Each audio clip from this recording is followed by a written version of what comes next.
This kid's fire.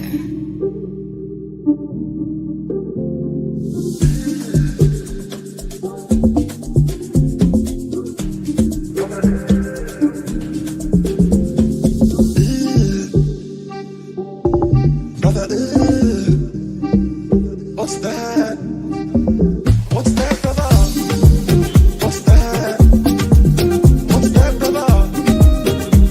Brother, what's that, brother? What's that? What's that, brother?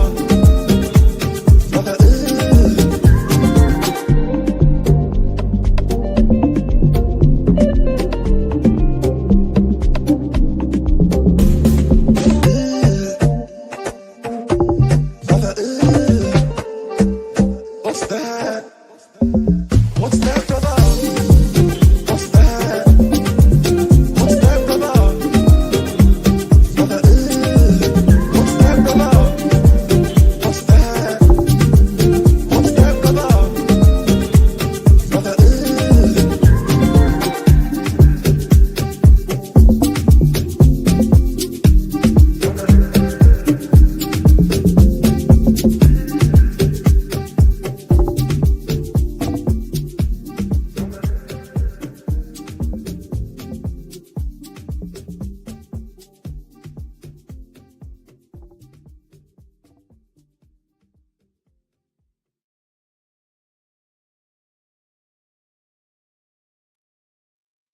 Yes, guys, welcome back to another show. We're back with the title talk, man. We've missed this show for a couple of weeks, New Year, Christmas, and all that kind of stuff. So listen, first of all, hopefully the panel had a good Christmas, good New Year and that. And big up to you guys in the chat. I don't know why I'm here, Pots is here, Dan's here. It should just be Roms on his own, you know what I mean? It's Roms. That's what it should be, bro, because no one else is in the title race, in my opinion, man. But we'll talk get a about Forest it, fan on, man. Get a Forest fan on. yeah, Take you a know look. what? We actually might have to get a Forest fan on this title show, man. You know the way that they've been moving, but nah, it is crazy. Big up for jumping on as always, boys. Listen, I want to start off with where should we start off with? In fact, let's start off with Liverpool first of all, innit? Because Liverpool played last night against Spurs. I know it was a League Cup game, but we'll speak about it. 1-0 defeat. Roms, my personal opinion, I'm interested to hear your take on this. Is I don't think that's enough for Spurs. I think they needed another goal, bro, because obviously they've got to go back to Anfield now. It's kind of like Newcastle. I said, bro, they got 2-0 at Emirates. I think that ties over, I'll be real with you, yeah. But this one, 1-0, I don't think that's going to be enough for Spurs, man. Talk to me about that, and then we'll come on to sort of the league and that. Do you know what? Like, I was at the game yesterday, and you kind of know your team. From the first 5 minutes, I said to my boy next to me, I'm not saying we'll lose this, but I don't think we'll win this game in isolation. And I get a lot of stick from the Spurs fans in the end, but I just don't really respect them like that. And then a lot of their fans say, "Oh, like there's one thing not rating us, but the way you speak about us, it's just like I just don't." Because with Spurs, even with their first of all, I'll give them credit for yesterday. They deserved the win. We were poor. You don't know. I'm not one to speak about referees and whatnot because they're incompetent across the board. So I never really go to decisions. I go to my team's performance. We were poor from start to finish. Even against United, I think Curtis Jones, how he lasted that 90 minutes. I don't know if you lot watched it, but it's a player I rate, but I think he's been poor for the last 2 games. But Spurs needed a second. And even then, even if Spurs were 2-0 up, I just back us at Anfield anyway to still make the final. But they needed a second because I think with a second, I think you would see Ange for the first time ever actually be pragmatic and actually park the bus when he comes to Anfield. But 1 goal's not enough. It's just not. You had a Konate. It's not excuses, but we made a few changes that Konate will start the second. To be fair to them, Van der Ven and Romero, they're going to have players back as well. I'll give them that. But Konate will start that game. Szoboszlai, and LB, many times on Midday Live, I've stated Szoboszlai, but the last 2-3 months, he's been amazing for us. We are missing his energy. I think we are. Even Liverpool fans that aren't his biggest fan can admit we've missed him the last couple of games. His energy is unmatched, but he'll be back second leg. You'll probably have Diaz starting because he was on the bench. So there was some rotation last night. But we were poor. Spurs definitely deserved the win, but I back us to beat them. I think they'll come back to Anfield and probably put 3 or 4 past them. That's just how much I back us at our ground. But we weren't at the races yesterday, and we weren't at the races even at the weekend Does that first half. worry you a little bit, bro? That like the last two, I know it's only 2 games. I'm not going over the top here. I'm just literally just asking you. Does it worry you at all that like the last 2 games? I do agree that Liverpool been poor. You're hearing this stuff about Trent. Like you need this next game. Like you need to be putting in good performance. Does it worry you at all that these last 2 performances have been a bit subpar, or are you sort of like too early to say? No, it does. Like, I still back us to win the league, but it does worry me, Al, because we all know how key momentum is. A few bad losses on top of the contract situation, it could be a bad combination. And what's worrying for me is United. Personally, I only think we were good half an hour of that game. I think we were only good half an hour of that game. I know some people might say, yeah, but you had more possession. But I always say if a team sets themselves out to do something and they implement that, they're the better team. For me, United were the better team at the weekend, and I believe top Spurs were better yesterday. We need to get back on track. We've got Ackerson, Stanley. I know you lot might say who are they? The old joke from back in the old advert from back in the day, but we'll make wholesale changes, but that should still be enough. I don't want to see Gravenberch, Salah, Van Dijk, Konate. I'll go as far as say Trent. There's about 6 or 7 players I don't even want to see in the squad. We can't be accidentally with some academy players and some first-team players on the fringes. It's worrying. But we've got Forest next, and I'll say from now, right, I think we draw that game. I think they're flying. I think it's going to be a game where they might want. I think we've got enough quality to not lose the game, but I think they will just want it a bit more than us, and that's a must-win for us. That is a must-win for us. I think we go on a run after that. I know some people say we've got Brentford away after that, which will be tough. But I don't know. Brentford are kind of hit and miss. I know they've hardly lost this season at their ground, but I back us to go there and win it. But Forest, that game scares me, lads. I'm not going to lie. That game scares me. But I think we get back to winning ways back against Accrington. It should give us a bit of confidence because the momentum's key. You don't want to start drawing and losing games. You just whatever competition you're in. No, I hear that. I agree. I think momentum's like one of the most powerful things in football, man. I definitely own you with that one. Potsy, let me come to you on Liverpool, bro. Obviously, you're probably their main title rivals if you think you're obviously still in a title race. But what do you reckon, bro? For you as an Arsenal fan, you're looking at Liverpool the last 2 games not being ideal. Does that give you any hope or nah? What are you saying? That's all I have got, man. It's just kind of hope. There's no belief as far as I'm concerned. I think everybody knows my thoughts on where Arsenal are at as an ownership board and manager level, but we'll come on to that in a minute. I think Liverpool, for me, in the last couple of games have looked really lackluster, if I'm honest with you. I wasn't impressed with them against Man United.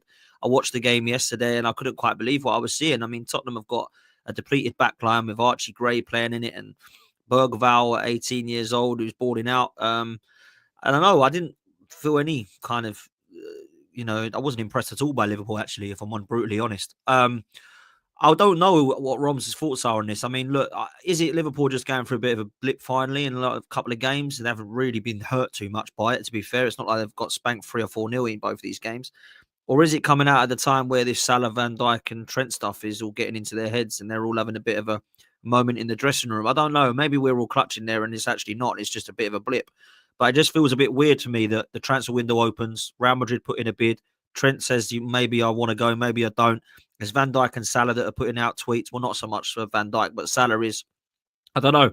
I don't know if that helps, if I'm honest. I think they were so good. And everyone was talking about how great they were and how they were going to walk this league. And then the last couple of games, it's been a bit like, this is not quite the Liverpool I expected. And then LB, they've got 3. I don't know what your next 3 away games are, Rob. So you've got 3 away games next or something. And you've got Brentford and Forest away. You're on mute, bro. It's Forest, Brentford. Can't remember the third, but I know our next 2 is definitely Forest, bro. And Bournemouth, yeah. Not easy. So that's 3 games I'm looking at, and let's just be real. Those 3 away games, they're not easy. Like, they ain't easy. You don't go to those 3 games and think, oh, that's 3 points. Like, Forest are on fire. I know that we made it look easy in the second half against Brentford, but they're very good at home. And then obviously you've got Bournemouth who have beaten City, Arsenal, Spurs. There's been quite a few of the bigger teams this season. So I don't think it'll be easy for Liverpool, but I've said this before. Do you remember when you had that kind of spell, but ran by November right the way through to December? I was like, if they get through that and they're top, I fancy them to win the league. They got through that pile of fixtures. That was much, much harder than the 3 away games they've got coming up. So I do fancy them to turn this around. I think they will dip in the market as well. I'm not sure, but I think they will. I think they should. I think it'd be crazy if they don't. I mean, I learned from what we didn't do in that January where we were, sort of 8 points clear. And we ended up with Trossard and Jorginho. Have they been linked with anyone? You're linked Liverpool? with Osimhen today. Did you see that, Roms? I saw that. It's just Is that laughed legit at. though or nah? I don't know. I think it was by that Revelo. I think they're Spanish, that Revelo company again. But we don't have that's concrete trash, bro. interest in anyone really. What I think will happen is we'll announce. I've had this belief for the past month. We'll announce Salah and Van Dijk, and FSG will pull wool over our eyes at. Yeah, like pull the wool over our eyes. Like, yeah, we've got you 2 extensions, but we still need players. We still need additions to this squad. But I can't see it happening. Do you know what, Potts? You made a very good point. The last 2 games, you've not really been impressed by us. Do you know another thing that's concerning? I read it. We've kept 2 clean sheets out of our last 12, and in 7 of them games, we've conceded first. I can't lie as much, but no one's really looking at that because we're winning the games. But these are things you kind of have to iron out, because if we concede first at Forest, a lot of the teams we conceded first game, we've been better than, so our quality has prevailed. But if we concede first at Forest or Brentford, it might not be that easy. Do you know what I mean? So we need to start ironing out these slow starts, in my opinion. It needs to be ironed out our game. But yeah, we just need to get back to winning ways, because momentum's key. But in terms of this window, we won't do anything. I think we announced the contract extensions and that's it. I'll be shocked if we sign anyone. That's mad for me. This is why I just think like your clubs, man. I just don't think you're serious, innit? Like I think that doesn't mean you won't win the league. I just think like, how can you, when you're in this position, you're top of the table, and like at the moment it doesn't look like anyone's going to beat you. How are you not capitalizing on this, man, by going in the market and signing a couple players? Like, bro, I'll be real, man. Like, this is why I've been saying to Liverpool fans, man, you need to get these owners out, man, because you got to spend money. You spent 10 million euros in the summer, yeah, and then this January when you need to capitalize on this. Go in the market and show everybody that sorry Arsenal, sorry City, we ain't letting this slip. And this is what Arsenal did 2 years ago, and it Potsy, like when you was like 6-7 points clear, and you ended up with like Trossard, Jorginho, and some other guy. It was like Kivior. It was just like, that's not enough, man. You got to capitalize on this, man. So let's see what happens in it. Dan, you got anything to add on Liverpool, bro? Nah, not really. I just think every single time I expect them to have a bit of a challenge, they just seem to be getting through it this season. I know they've had a couple, like the Man United game was a bit of a slip up, but I just don't think anyone saw Manchester United turning up like that. I think they'll be absolutely fine. Yeah, it's pretty much theirs. Everyone keeps forgetting about the Everton game, but I think they'll win that with ease. That's 3 points they haven't got that they've pretty much got as well. What I will say, I think we win that, Dan, but not with ease. Just check our record there. We draw a lot there. Yeah, you do. To be fair, but it's still in your favour, that record. Like it's Everyone has taken points off of us, like us and Lil B and stuff. But I look at what it is with Liverpool. It is the different game for Liverpool. It's the last Goodison Park Merseyside derby, and Liverpool, when you go there and play Everton, it ain't quite the same as what we do. However, we didn't beat them, and it ain't like that. We normally beat Everton. We normally trounce Everton as well at home. We normally absolutely whitewash them like 4s or 5s. And we struggled, man. I think the key is with Everton, what you said, Roms, is if you score first, it can then open up more. If you allow it to go 0-0 when you've got like 20 minutes left, it's horrible. It's absolutely horrible. Exactly. So you got to score early against Everton. Do you know what, Potts? When you're mentioning the away fixtures, we're the inverse of you. All your tough games, you've got out the way to start seeing. We've got to go. LB might laugh, but our record at City speaks to itself. We've not won there in like 9-10 years. But we still got to go to City, still got to go to Aston Villa, Everton, Brentford, Bournemouth, Forest. I feel like I'm even forgetting a few teams. But we've got about 8-9 hard away. Chelsea, sorry, I don't forget Chelsea. About 8-9 hard away fixtures. So, yeah, it's going to... This is what I said to you, LB, right? When you were like, Liverpool, this was before our last 2 games that we haven't won. Liverpool win the league by 10, 15 points. I said, I think we win it. Still back us to win it. I'm not going to say, I'm worried. But it won't be at a canter. I reckon we'll win it by maybe 2-3 points. But we will drop points. And football just doesn't work like that. We won't blitz every team to end the season. We will drop points. But I just think Arsenal will drop some as well. We've got that buffer. So that's why I think we win the league by default. Yeah. Potts, I'm going to bring this thing up that you've asked me to bring up. Explain what this is, bro. What is this? Yeah, so this is something I was said yesterday, actually, by one of my mates, Andy's an Arsenal fan. He said, look, this is the difference in terms of where we've got to go and where Liverpool have got to go. Obviously, they start with Arsenal on the left-hand side. We've got to go to Anfield and Forest, which, to be fair, at the moment, is not 2 places you want to go. And we have got to go to Old Trafford. But if you look at that, we've got Everton, Wolves, Ipswich, Leicester and Southampton away. You'd like to think they're winnable games. I mean, the way we're playing, I'm not too fan. But then you look at what, as Rom said, they've got to go to Forest, they've got to go to Stamford Bridge, got to go to the Etihad, got to go to Bournemouth, got to go Villa Park, got to go Craven Cottage, got to go to the Amex, got to go to G-Tech, got to go to Goodison, and then obviously the King Power. They ain't pretty, is it? Away games. But listen, the way Liverpool are playing, it don't matter. But if I said to you now, which fixtures do you want away? You ain't picking Liverpool, are you? Do you know what I mean? No, so facts. maybe they could drop more points, but I still don't feel that Arsenal. And this is what I keep saying. Like, my actual reply to him was, I don't care, and it's because I was pissed off. But I actually get what he was meaning. I actually get what he was meaning. Do you know what, Potts, as well? What's Yeah, interesting about this? Not only we've got to go to all these tough away grounds, we've got more away games. We've got. I'm counting yours. Yeah. You've only got 8. We've got 10. It's crazy. Yeah.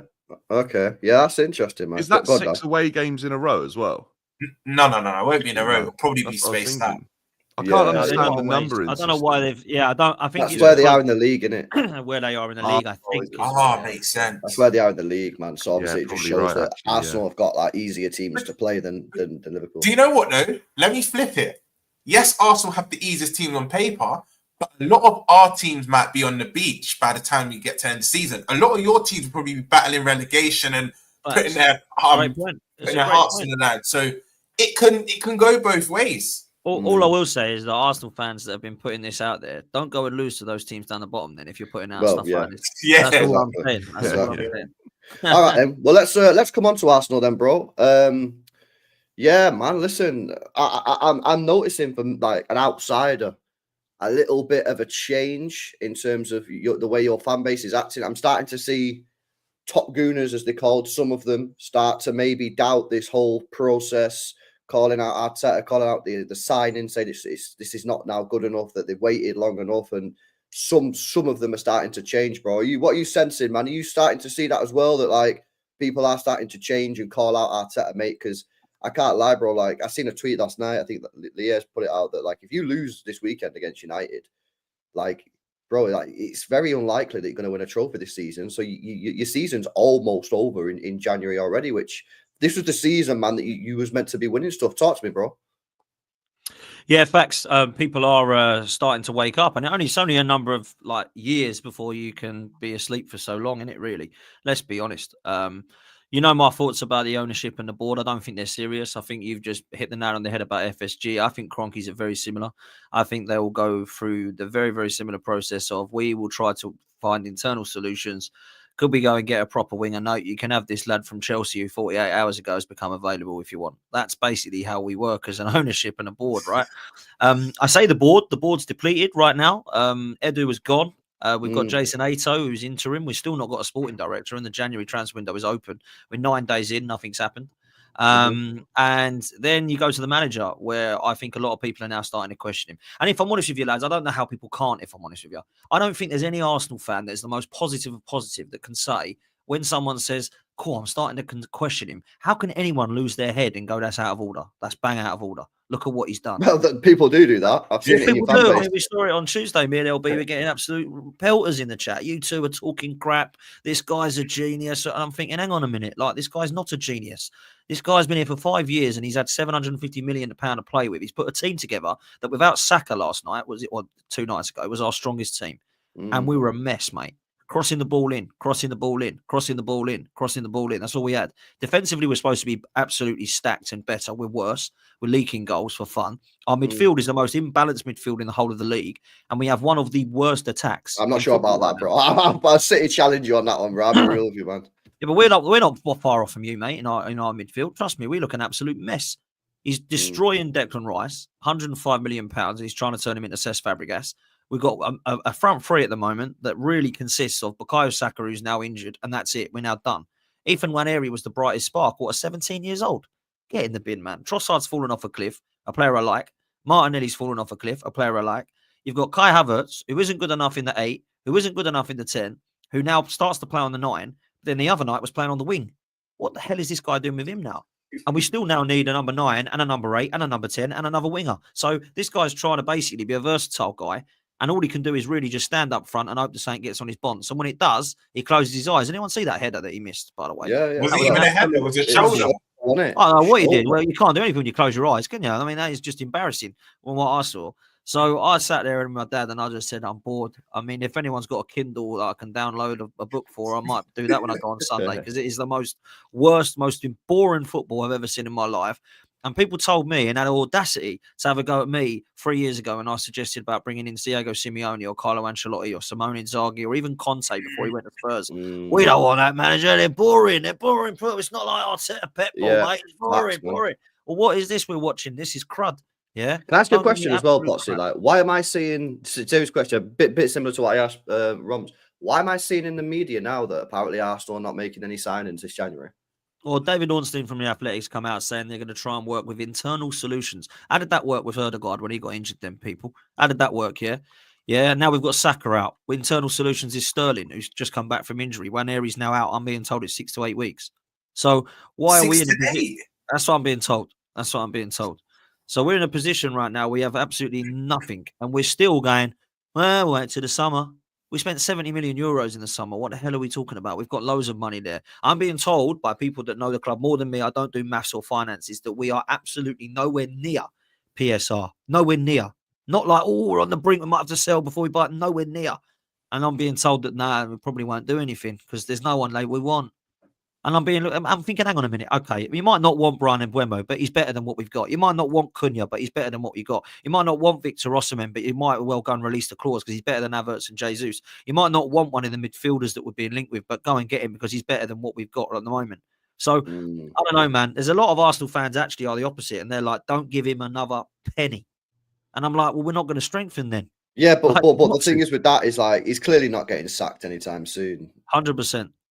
100%. And look, I've said this. We ain't going to win a trophy this year. We ain't going to. Right? I thought we would win the Carabao Cup. I was quite confident that we'd win that because I thought, surely, with that draw you get, no disrespect to Newcastle, we should be beating Newcastle over 2 legs and we should be winning the Carabao Cup because, let's be real, Liverpool, as much as I do rate them, even last night you could tell they've made a couple of changes because they're not respecting it quite as much. They don't need to win the Carabao Cup. They won it last year and God knows when. Arsenal need to win a trophy. So do Newcastle, so do Tottenham. That's why Newcastle and Spurs give it a right good go. Arsenal and Liverpool, it's like, this just gets in the way. We're too big for that. Well, I'm sorry, we're turning into bloody Tottenham. That's what we're doing. We're turning into Spurs. People can start laughing and bottling trophies. We are bottling trophies. Because it's been 21 since the Premier League, 31 since a European, 31 since a League Cup, and 5 now since an FA Cup.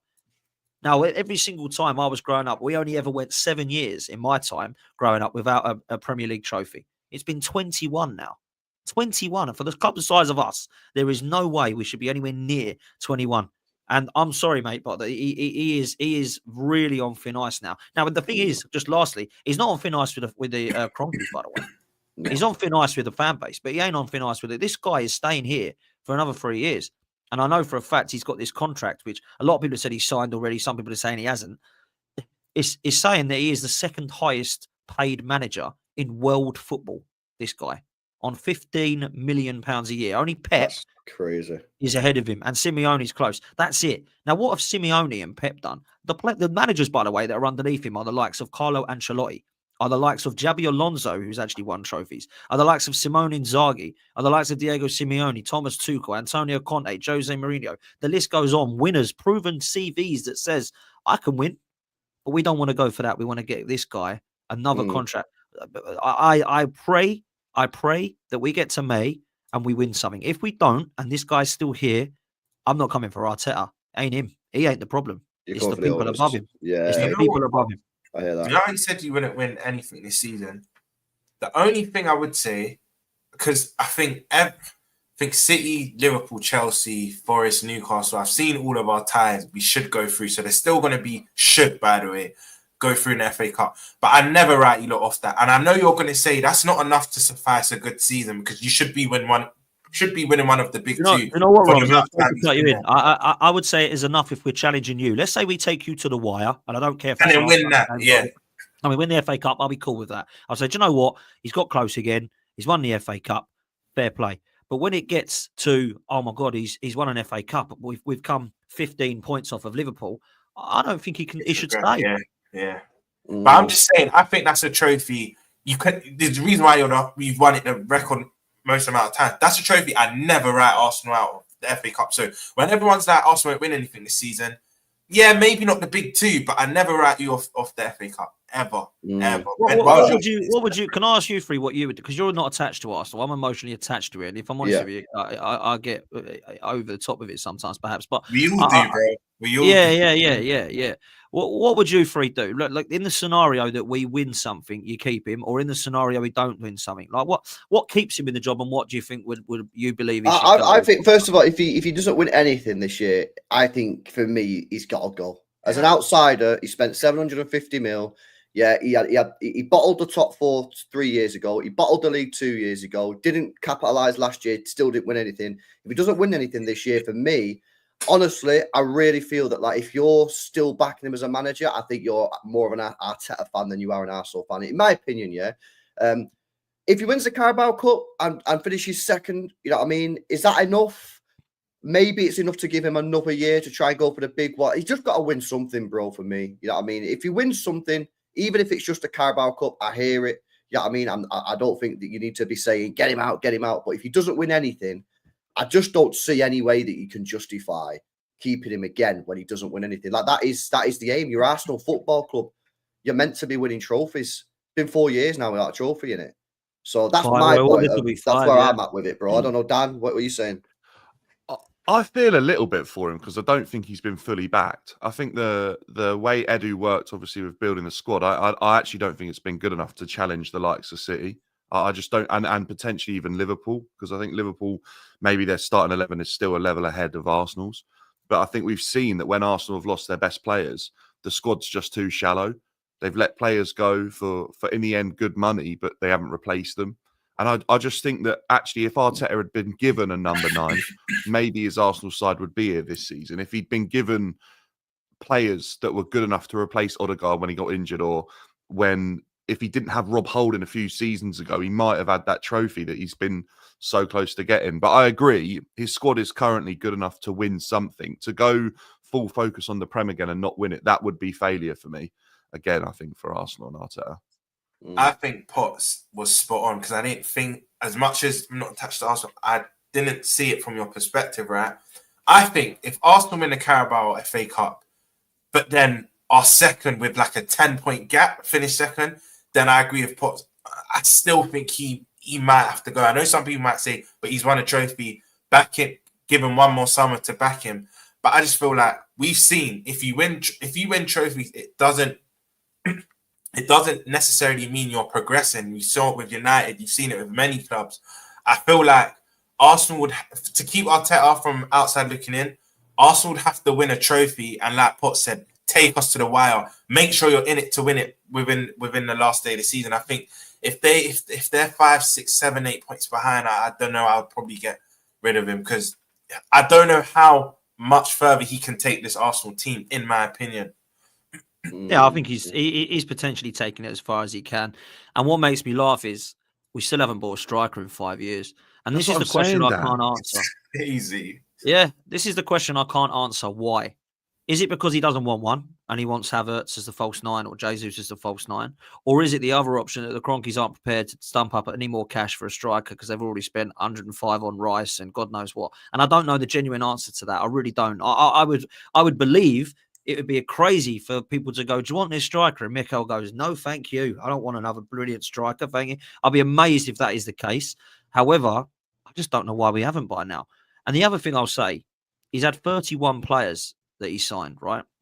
So as much as I agree with Dan in terms of he's not been backed when needed to get across the line, he has been given 750 million and 31 players, which by now means that you should have a side that's good enough to win a trophy. Fair enough, Dan. I might agree with you that we haven't got a better squad than Liverpool, Manchester City. In certain areas, I think we're shorter than there, right? But I will say this: that is definitely no excuse for Ten Hag to win trophies ahead of you, and for potentially Maresca to in your first season as Chelsea go and pick up one.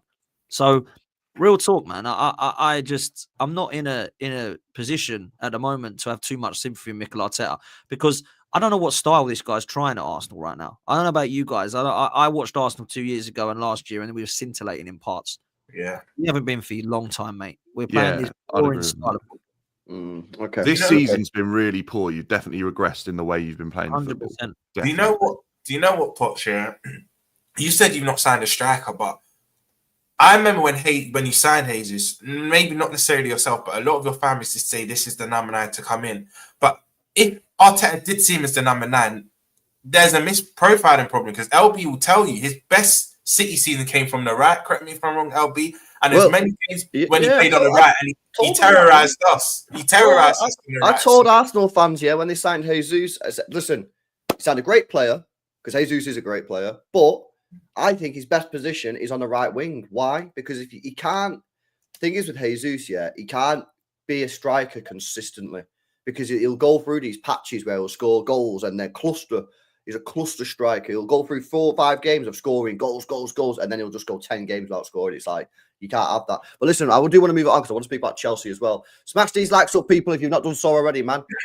Built to AMD, who says, we have yet to win anything meaningful under this ownership since they become majority owners of our club in 2011.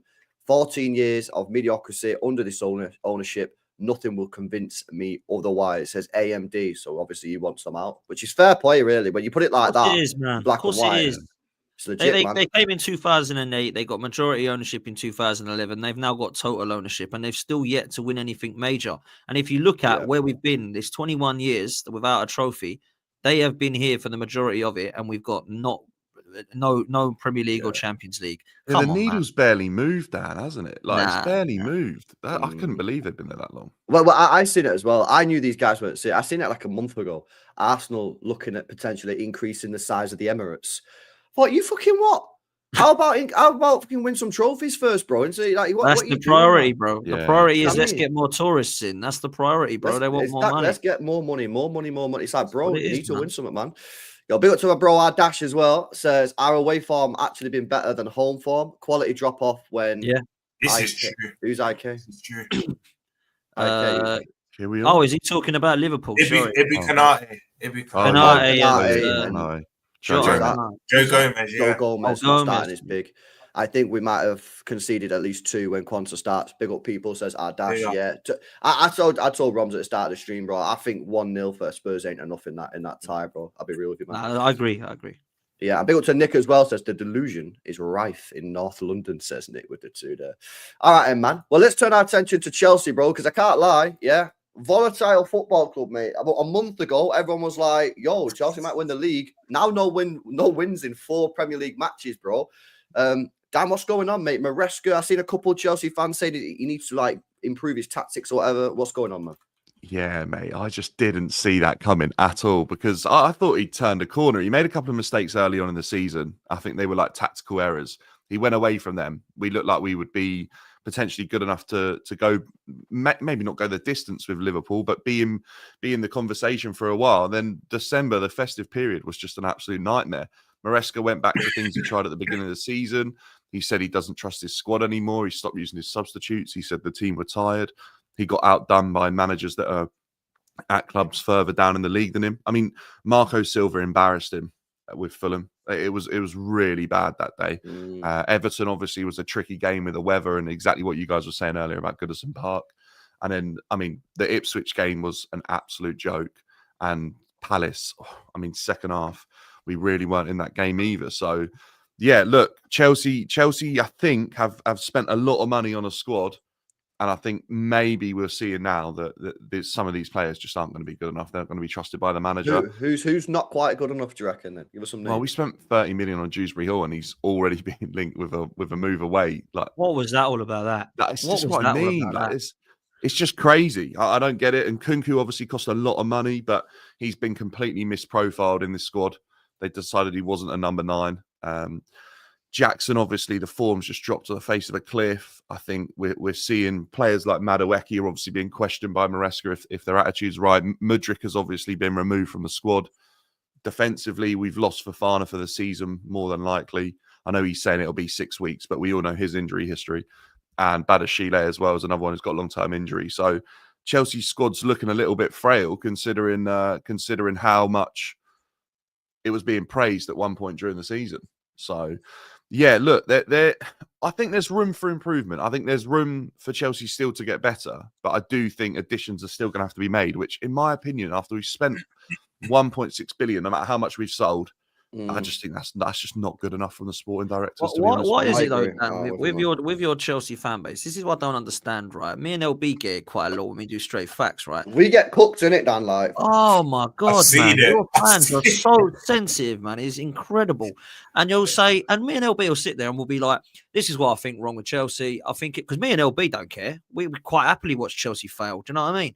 But we'll give our opinions and say, I think they're a striker away. I think they definitely need a new goalkeeper and maybe they need to sort out their centre backs. But apart from those 3 or 4 players, I think they can then show, what are you talking about? And to be fair, Don was doing it to me on straight facts when we all went on there the other day. He was falling on deaf ears.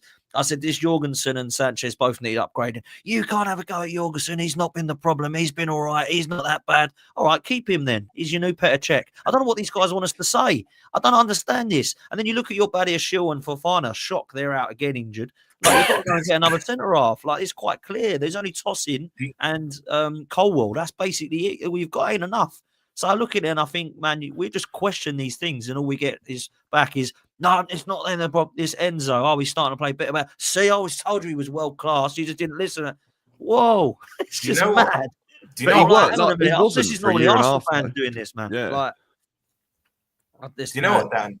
I actually owe you an apology because you remember 5 weeks ago we were on the terrace and everyone kind of said, Dan, it's mathematically possible. You just won 5 on the trot. You could do it. And you were like, look, mathematically we're in it, but I still don't believe we have the squad to go all the way. I actually hold my hands up because everyone just wanted you to admit. So apologies to you, but yeah, from when I knew there could be, I didn't think it would be 4 games without a win. But do you know when I knew this Chelsea team? Yeah, I think even I might have overrated them. When they could have beat Everton and went top, even if it was for a few hours, and they didn't, I thought, yeah, this team aren't ready. They're just not ready yet. They've got bundle of talent, but to sustain a title challenge, they're not ready. But I did not think you, and I think you would admit this as well, Dan. I didn't think you would go 4 without a win. Maybe no 1 or 2, but I didn't think it would be this bad. But I think, But like this I was saying squad about, has done this under Poch, so it obviously hasn't learned from last year's mistakes. It did it under Poch, and it's now capable of doing it again. It comes, in my opinion, it comes down to experience. You've got an inexperienced manager, and you've got an inexperienced squad. That's where the cry for from Chelsea fans for experience is just so loud now, because someone needs to be in there and saying, look, this is how we get out the rut. The thing that I think actually killed off any sort of chance was the fact that even you had players like Noni Madueke coming out saying, like, what's the title race? I don't know what that is. That's the attitude I don't want to hear. I just don't want to hear that. Come out and say, yeah, we're taking each game week by week. We're preparing for it. We're going to try and win every game that we play in this season. That is, you're not talking about a title race. You're just setting up standards. As soon as you're like, what's a title race? You're at the wrong club, because Chelsea should be in title races, whether we're inexperienced or not. do you know what, Dan? What's the title? Honestly, in football, things can change like this. There's 2 things that I think can be good for Chelsea in the next coming weeks: your ownership and momentum. Similar to what I was speaking about my club. Beat Morecambe. I don't know who your next Premier League games are. Beat Morecambe and get Tuesday, I think. Away or at home? Home. You should. We should win. The Prem's crazy. Anyone could beat anyone in that top 10, but you should beat them, right? But if you beat Morecambe and Bournemouth both games back to back, then galvanise against people. The narrative might start again. Can Chelsea? And if we drop points, and let's say Spurs nick something off Arsenal, narratives can change like that. And the reason why I say your ownership, because like I was saying about KSC and FSG, right? Yeah. I think top 4 is just enough for us. Once we get Champions League football, we don't want to go beyond. The difference with your ownership in cities, you want to win. Where once we get Champions League, anything else is a bonus for Arsenal and Liverpool's owners, right? I think, how close are you to that PSR and whatnot? Because if you can sign players this month, I think you get it done.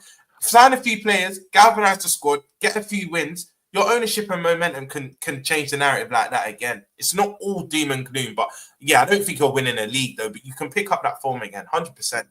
Yeah, I hear you. I think the sort of foundations were being laid for this squad to eventually be good enough to go on and challenge for something. But recruitment right now is just showing that it's still been really poor for the amount of money spent. The fact that we're going to have to potentially go in this jam window and sign another centre-back, we're still talking about maybe getting a striker because Jackson isn't good enough. They've had 4 windows to get another striker.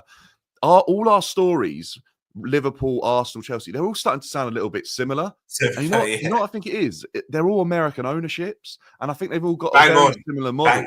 And I think they're actually happy with it. Where LB, I listened to how your club's been run, and it kind of reminds me of how Chelsea were run under Roman, and you'd win something first, then you'd build on it, and like you guys won something, then you improve the Etihad, and then you win something again, you improve the Etihad again, and you've just got a very different model to the way the American owners work, and I think that's massive.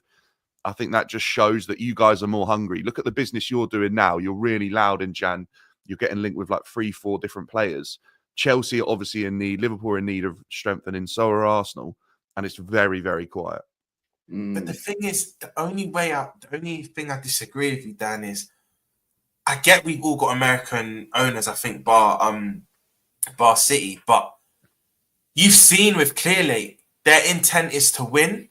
And that's what still worries me, because their intent is to spend money and win personally, or their intent is to win football matches, because that's where I'm not sure with Clear Lake. The reason why I still think it's to win football matches and trophies, because they had the right idea but wrong method. You know, when Todd Bowley was scouting players himself, but now he's got football people in place like your Wilcox and whatnot. I just feel that. Sorry, not Wilcox. I think it's Joe Lewis. I think Wilcox at United. I can't remember. Actually, and I think he is at Chelsea. But you get the gist. We've got Whit Stanley, Stewart, and what's his name? The Joe Lewis Shields. Shields. That's it. Shields, the one you brought in Lavia and that. Yeah. So Shields. that's the thing. I think difference with our ownerships with that Arsenal, Liverpool, and that we just want to achieve Champions League money and whatnot, and not really win. Where Tillich came and straight away buying everyone. That's why the 1.6 billion joke gets thrown about, because their intent is to win, and I think is to win. Obviously, you know your club better than me, but it's just the method, how they went about doing it was wrong. Bought in football and people, and I think gradually it will get better. I can actually see Chelsea signing 1 or 2 players, probably at the back end of the window, but you don't just get it done. Yeah, you don't just get it done. I think the Gehi situation will just slowly go on until the final week, and we'll start to know whether or not that's. He's a good player. I like Mark Gray. He is. I'm so impressed with him in England in the Euros. Man. I thought he's probably our best defender, man. I thought it was class. That could be genius as well, by the way, because I think we've got a buyback clause on him, so we're obviously getting him at a discounted rate compared to any other team. And also, I think Trevor Chalobah could be used as a mate weight going the other way. Dan, I was going to ask you, is it bittersweet? Well, you've kind of just answered my question. I was going to ask, is it bittersweet? Because now you have to pay for an academy graduate. But if you're saying there's a buyback clause, it's not, because Newcastle were getting quoted 70, 80 million. I think we were interested in, we're getting quoted 70, 80 million. And if you can get him for 55, and like LB said, stellar performances for England, been bar Elise Eze, last couple of seasons been their best player. Yeah. I think that'll be he's their captain as well now, isn't he? So he's obviously a leader and a good talker in the dressing room, which is exactly what Chelsea need. And do you know what? I think if he was to come in, I believe that a lot of the players would see him as like an uncle and an older brother, and he'd be good for them, because I think he would fit into a similar sort of profile as how our squad's being built. I don't think he would come in and it just wouldn't suit Chelsea. I feel like he knows Chelsea. He knows what Chelsea was about as a kid and how the academy worked. But he's also probably aware of how the younger guys work as well. I think he'd be a really good addition. I don't think I think he's ready for that step up as well. Dan. That's it. I think he's ready to take that step. That's no disrespect to Palace, but I think he's ready to take that step up now. Champions League team and trying so, because I think Matt Gray here. I think there's a lot of potential there in terms of becoming an elite level. Hey, Forest Fan TV, we're saying we need a Forest fan. That's Wolfie. I don't know who that is. Forest Fan TV. Who is it? I think it's Wolfie. Big up. Yeah, we need a Forest fan on this show, man. Every Thursday. Let me know if you're free. But yeah, man. Listen, I think Chelsea are. If they can get top 4 this year, I think next year could be good. Buy a new striker, get a centre back, and a new goalkeeper, and I think you're ready to go for it, then, man. Ready to full send. But we've all said in it. I just think this year is just 1 year too soon, man, for the league. You just need to make sure you get inside that top 4, to be honest with you. Yeah. Have you guys got any thoughts on Maresca? Just really quickly. I think it's, for me, this is his third year in management, right? He managed Parma, didn't do particularly well. He managed Leicester, obviously won the league, but he did lose 11 games that year as well. And he almost bottled the league, to be fair, as well, in the same season. I think, you have to accept, you don't have to accept it, right? But when you get a manager like this who's hardly managed a football team and he's so inexperienced, this is going to happen. You're going to go 4 games without winning against 4 teams that you should be winning every single one of those games. Everton, Ipswich, fucking the 2 other games. Yeah, you should have won all 4 of those games. When you have a manager like Maresca, you're going to go through these runs.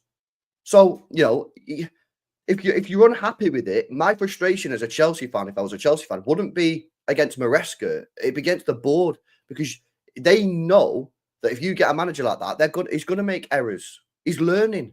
Now, should Chelsea have a manager that's learning, similar to Arsenal? Should Arsenal have a manager like Arteta, who's still really in a learning and development phase? Now, I don't think they should, because they're fucking Chelsea and it's Arsenal. These are massive clubs. Yeah. You know what I mean? Like, the difference is with Slot is this guy has years under the belt. Yeah. You know what I mean? This guy's managed Feyenoord, which I know the league ain't massive, but Feyenoord's a fucking massive club.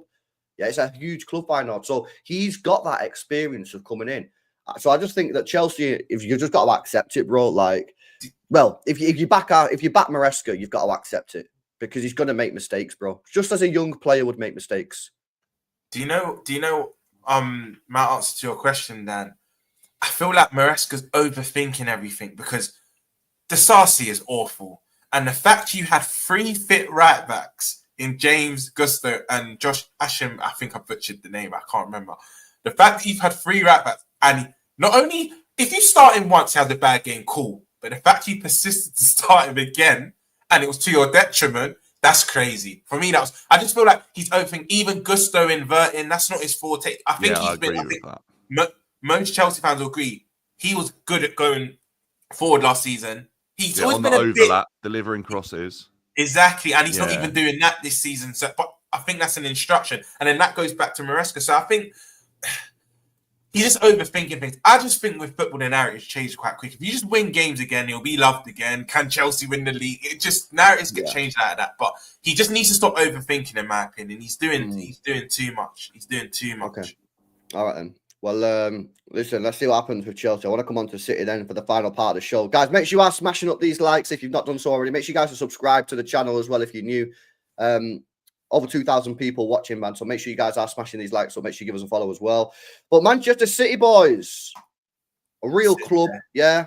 Real fucking football club that's making signings, mate. Yeah, we're not like Roms, not spending any money. In-house solutions, Arteta. We're not about that in-house solution. Yeah, we're about external solutions, and it's about getting the cash out. And my football club, yeah, is back. Yeah, we took a little Colmer situation in the summer. Yeah, we spent no money apart from Savio, but that's already done back in February. Yeah, we're now apparently signing this Cousinov guy, 30 million. Yeah, we're signing this Brazilian centre-back guy, Victor Ice, 40 million. Yeah, Mamouche, bro. The greatest Egyptian footballer on the planet right now. Mamouche, yeah. We're talking about Mamouche. And who knows, maybe we're looking at a midfielder as well, potentially Ederson from Atalanta. Roms, let me fire this one at you first of all. City making these transfer moves, man. What do you make of it? LB, me and you spoke for months, and remember, even when you were in your rut of 1 in 13, right? You said my team have to be making transfers within the first week of January. It's pretty much the first week of January, and we just knew it would be the case. Your ownership is honestly just the best, in my opinion. Honestly, that you just want to win. That at all costs, you just want to win. And I feel, right, if you put things into context, losing Rodri, De Bruyne not really being at the races, having injuries, right? There's a good chance you win the FA Cup. I still don't write you off the Champions League. You don't. We've said it many times in the show. You don't have to be good to win the Champions League. Like, it's a lot of luck. It's winning in moments, right? You still got the quality to do it. If City win either or of the FA Cup, Champions League, you still will get top 4, man. That's one thing I never wrote off. I did a stream of Henry Wright, right? We were with Potts and Lee Judge, and he's like, in your bad rock, people can be overreacting. He's like, City won't even get top 4. I said, calm down. Like, they will pick. This won't go on until the end of the season. They'll pick up form and they still get top 4. But if you get top 4, which I think you will, and win either of the cups you're left in, Champions League and Premier League, that's still a decent season because no one can say anything to you. You've just done 4 in the trot. You've had a bad start. And to salvage it with a trophy and still make a Champions League football, I think that would be decent for City, but I just knew this would be LB. If you were 6 or 7 points behind us, I would still say you were shooing to win the league. That's why this is really annoying, bro. Yeah, because if we would have beaten United, which we was 2 minutes away from doing, we'd have an extra 3 points. If we would have beaten Brighton, which was 1-0 up with 10 minutes to go, that's 6 points. Yeah, Everton, we were 1-0 up against Everton. That's an extra 2 points. If we just win those 3 games, I'm sitting here right now. I swear to God to you, I'm saying we're gonna do it. We're gonna win the league. Yeah. But bro, it's just too much, man. It's just too many points, bro. I'm looking at it now. We're 12 points ahead with the game in hand. Everton, right?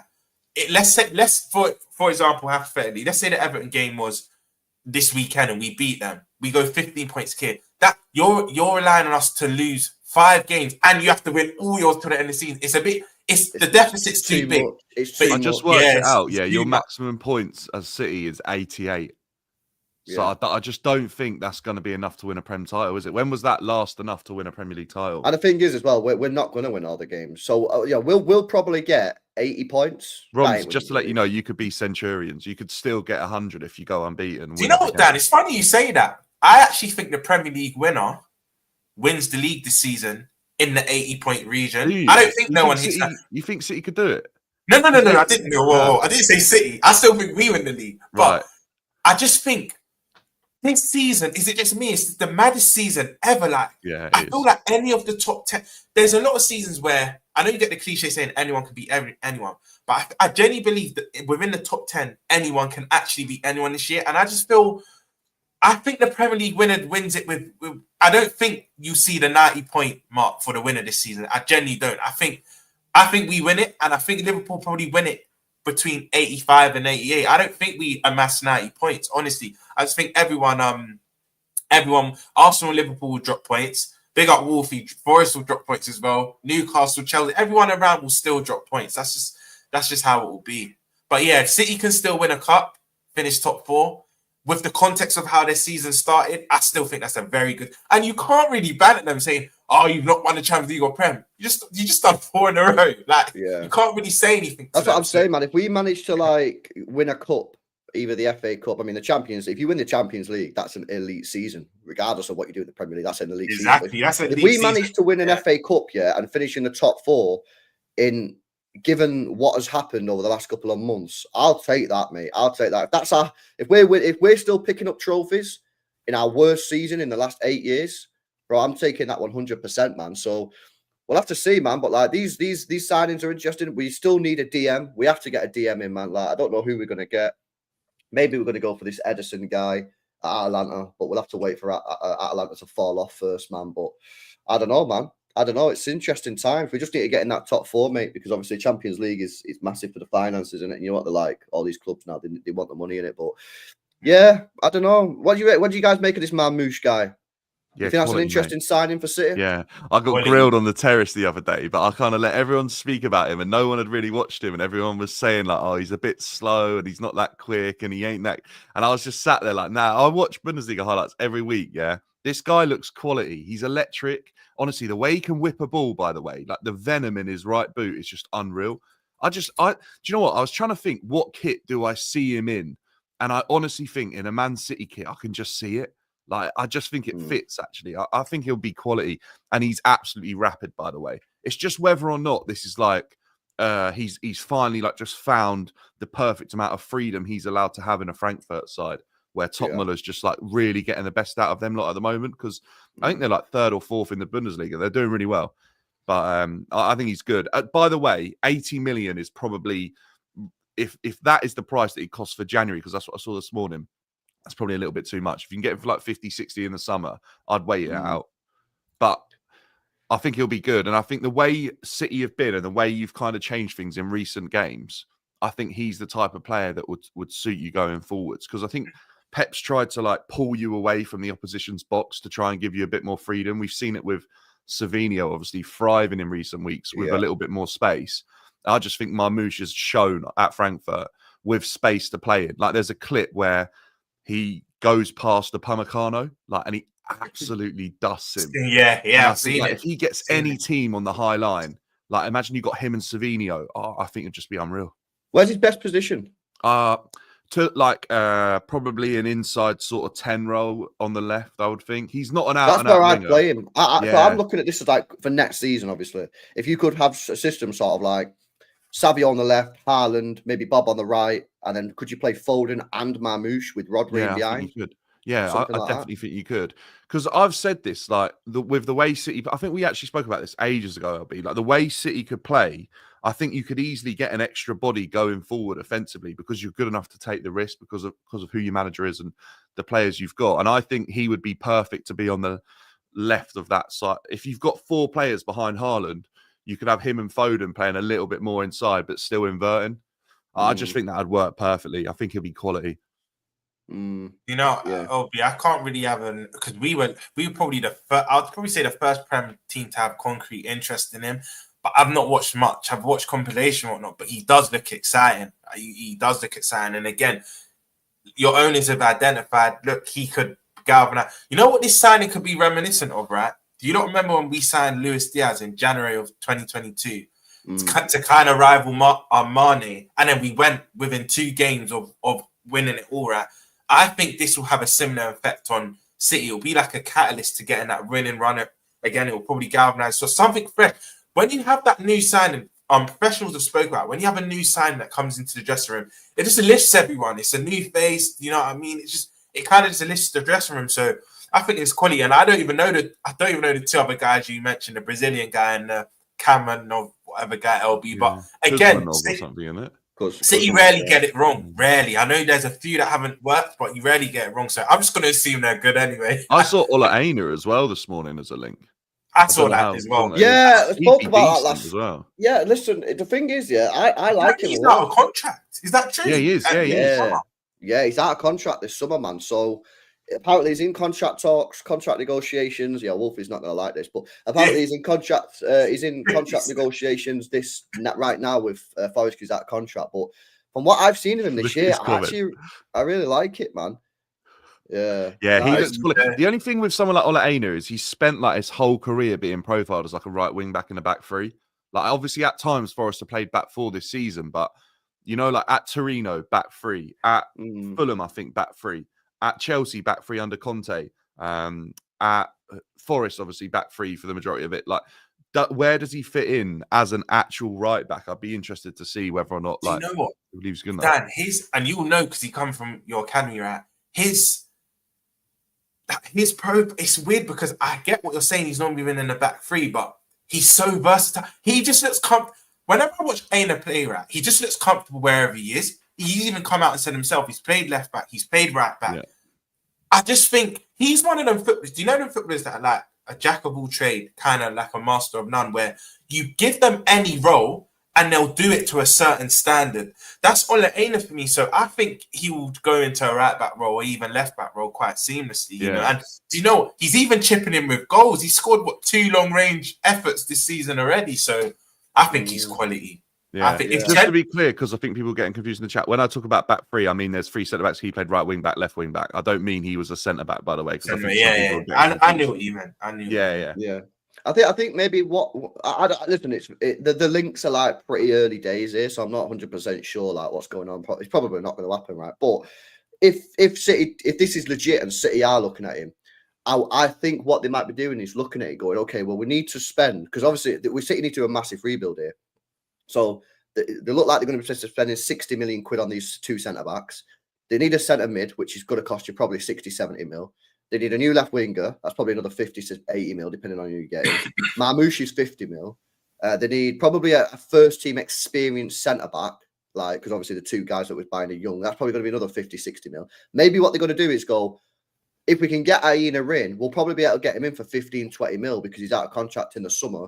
We'll rebuild the rest of the squad, and then in 2-3 years' time, when the squad's rebuilt, we can let Aina go because he'll be 31, 32, and then you can go in and get your new right back. Maybe they see Aina as like a short-term solid option, and he shouldn't be too expensive because he's only got 6 months left on the contract.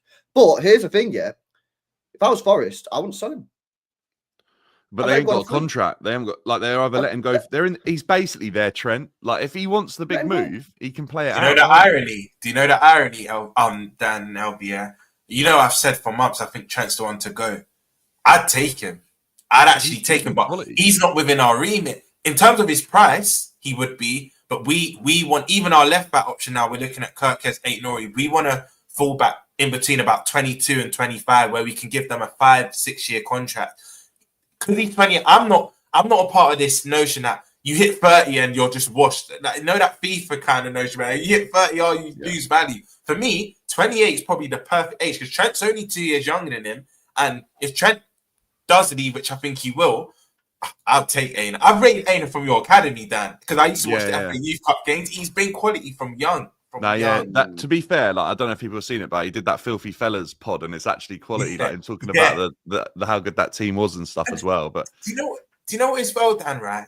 Everywhere he's been, Fulham, Torino, he's put in stellar. Like it's not like he's had a bad loan spell. I remember Hull City as well because he was there when I think he left the season after Robbo, but they had. I think we loaned an academy player to them and. Everywhere he's gone, he's just been good. Like it's not like he's had a bad, and that's the sign of a good footballer. Like you just kind of take like a duck to water whatever club you sign. Yeah. But yeah, Wolfie's getting annoyed. Yeah, I reckon a little 5 mil cheeky bid. I reckon they'll accept that. You know, nah, but if on a real though, yeah, if I was Forest, I wouldn't be selling any players because when you try to get in the top 4, yeah. Why would you sell it? I just say no. We're not letting you go. We'd rather lose you on a free in the summer because if keeping you means getting top 4, yeah, Champions League for Forest, man. Yeah, I mean that's fucking unreal.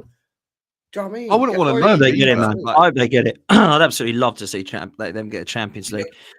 I really would, man. Crazy, Pots. I actually like both Forest and Newcastle, and you know what worries me? Not me, because I think we'll win the league, but. LB and you lot down there that are battling for top 4 worries me. They've only got 1 game a week. You don't have to have your European competitions. They could just focus on the league. So man, I'd rather see both of them in the Champions League than bloody like some of the other teams that have been in there. Do you know what I mean? So I'd much rather see that. I love stories like that. Like I said, if we can't win it, I'd love Forest to win the league. Imagine that. Like just do a Leicester. It'd be absolutely unbelievable. Wait, you wouldn't want us to win it? What's wrong with us? What's that, Dan? I think Forest will just get raided in the summer. I see him losing like 3 or 4, maybe 5 players. I think there's a lot of talent in there that people just go after.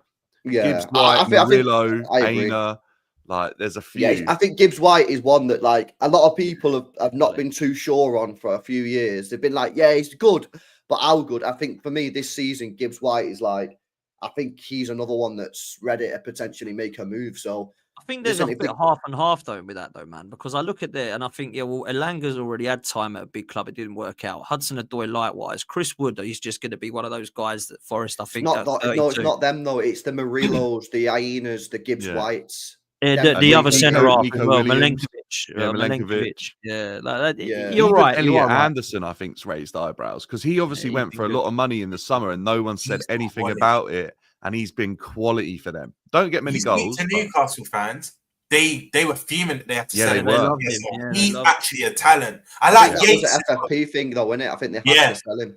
I like Yates as well. You know, you need that nasty guy in your midfield that's gonna run and lead. Yeah. You know, the first 2 minutes he just leaves running to. I like players like that. I think Yates is so underrated for them. That Dominguez is like that as well. To be fair, that Dominguez guy, he comes and just kicks his way through. I know a few seasons ago they spent like 100 mil and everyone was like, "What are they doing?" They brought in like 33 players and they got like Sangari who can't even get a game. He's being linked with all the top clubs and that now.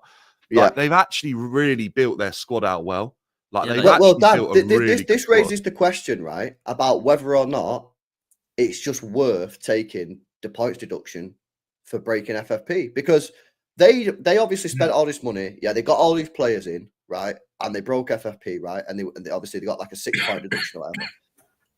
You think they care now? Do you not think that some of these other clubs who are like mid-table, who are willing to spend money, might just be looking at this and going, "Hang on a minute. 6-point deduction. So long as you're not a club that like might be down the relegation zone, they're safe. They're on 40 points now, aren't they? So, like, bro, if I'm looking at this now, I'm saying, you like unless you're like literally a newly promoted team and like 6-point deduction could send you down, just fucking full send it. Take the 6-point deduction. Look at Forest now, potentially getting Champions League.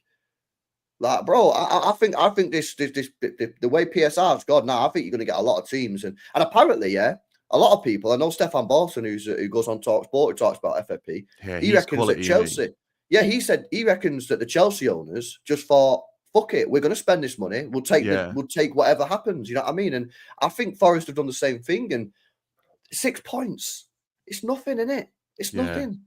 It just depends like where the line is. Obviously, they calculate it on millions over to points, don't they? Correct. So it just Yeah. depends where the line is. And I don't know whether that's changing with how it's because it's all changing, isn't it? Like next season or something. It's changing again. Yeah, it's so I don't know changing whether again, yeah. that prevents clubs from doing it again. But yeah, I hear you. I think it's well worth the gamble, isn't it? Because now obviously they've got a squad that's. I mean, is it punching above its weight or is it where it should be? Because they've got Well, some no, big players. let's have a Like, look. Where are they in the league? if they didn't have Chris Wood's goals, like where would they be at? I think they're probably slightly overachieving with the Yeah. squad that they've got. But they're just a very solid team, aren't they? They're a very solid team. I can't believe how shit they were when we played them at the Etihad. I was well nervous going into that game at the Etihad. We dusted them 3-0. I'm What the hell? petrified. I'm happy we get them out of the way earlier. We don't have to Yeah. worry about them after Tuesday. Because Do you know who else is unreal for them? Their keeper. Like that Sells is quality. Yeah, he he's was the done brilliant. problem. he's in my we FPL. played him. He's in my He was FPL. He wins unreal. 2 points every week. Yeah, he's quality. Like he's on it. To be fair, I actually think their squad has been built in a way that Premier League squads just aren't made anymore as well. It's a bit like 10 years ago, teams were built like that. Different size players, players that can put the ball on the floor and play, players that love a physical battle, some dirty players, some techie players, like a big, proper number 9. Like, look at us. We're talking about we need a striker. Arteta don't really want to sign a proper out-and-out striker. Forest go and risk it with someone like Chris Wood, who was sort of like pushed away at Newcastle, and they haven't looked back. Like, Yeah. You know what, Dan? Facts. You're spot on when you say it's a side built that teams don't want to play against. Because our only defeat, I was at the Liverpool Forest game at Anfield earlier this season, and I said to the guy next to me, I never think we lose at home, but I said we could draw this game, and this was when it was 0-0 because we just could not break them down, and they kept doing the same thing over and over again, hitting us on the counter, and they were troubling us over and over again. I said they're going to nick something here. They could nick a win potentially, but I think we end up drawing this game, and they end up being our only defeat this season. So you're spot on, Dan. They're actually. You don't want to play them. I think they're equipped to play every team in the league. They're equipped. That's so true, Roms. They're equipped to play every style of football they can take. Like, they've even got Ward Prowse on the bench. You know, they need last 15 minutes. Forget about it. Start delivering to they push up all the centre backs and just start delivering. Like it's they've just built a really good squad. And by the way, this proves that squad building is the most important thing in football. You look at Newcastle. Look at the way that they built that squad. Up at Newcastle, fucking unbelievable. That midfield is absolutely ridiculous. I think it's the best midfield in the league. Then you look at Forest. Look at the way they built the squad. Look at City's squad. Our squad building over the last couple of years has been poor, and that's why we're now trash. Too many players in the 30s. Too many old players that have declined. And too smaller squad as well, LB. And too Pep small. And Arteta work with a really small squad, didn't they? I think squad building is so important, and I think it's an art form that disappeared about probably the post-COVID era. I think teams have gone away from it with having like smaller squads. Dan, honestly, squad building is the reason I think we didn't not nick more Premier Leagues off these lot. Genuinely, I think it's just squad building. I think we showed that we could go par for par with them, but not adding them players when we needed to, not being proactive. So when a player gets old, you have fresh blood coming in. You're spot on. Squad building is key. It is key. And you know what it is as well with players like Nuno and managers like Nuno, managers like Eddie Howe. I even go further down the league, like managers like Marco Silva.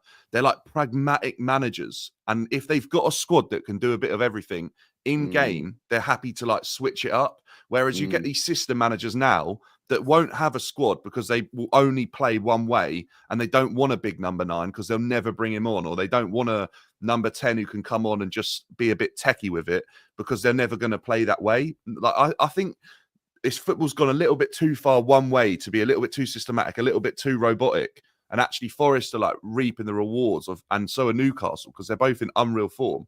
And they've shown when the festive calendars got like really tough, Newcastle and Forest, I think, have navigated it the best out of all the teams in the Prem. Both have got 5 wins on them. Yeah, but they've got the two best formed teams in the league.